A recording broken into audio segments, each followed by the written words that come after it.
जय श्री कृष्णा। राधे राधे। आप सभी का स्वागत है मेरे राधे राधे चैनल में।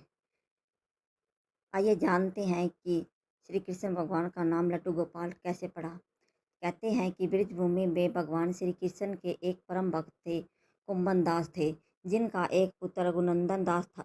कुंभन दास था श्री कृष्ण की भक्ति में लीन रहता था और उन्हें छोड़कर कहीं नहीं जाते थे।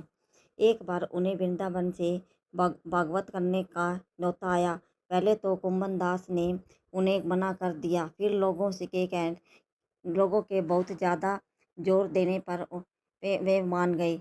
उन्होंने सोचा कि भगवान की सेवा की तैयारी करके जाएंगे और कथा करके वापस लौट आएंगे। कुंभन दास ने भोग की सारी तैयारी करके अपने बेटे रघुनंदन दास को समझा दिया कि ठाकुर जी को भोग लगा देना है और कथा के लिए चले गए। रघुनंदन दास ने भोजन की थाली ठाकुर जी को के आगे रखी और उनसे भोग लगाने का आग्रह किया।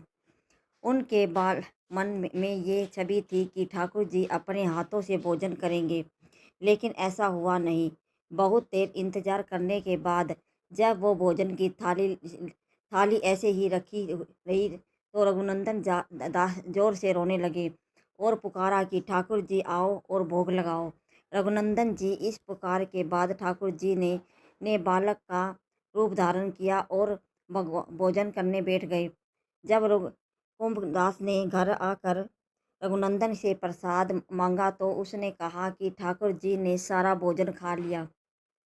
रघुनंदन दास को लगा कि बच्चे को भूख लगी होगी और उसने सारा भोजन खा लिया, लेकिन जब अब ये रोजाना होने लगा तब कुंभन दास को शक हुआ। तो उन्होंने एक दिन लड्डू बनाकर थाली में रखे और छुप कर देखने लगे कि रघुनंदन क्या करता है। लड्डू की थाली रघुनंदन ने ठाकुर जी के आगे रखी और उन्होंने बालक का रूप धारण किया और लड्डू खाने लगे।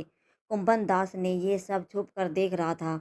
जैसे कि ठाकुर जी बालक के रूप में प्रकट हुए, कुंभन दास भागता हुआ आया और भगवान और प्रभु के चरणों में गिरकर विनती करने लगे।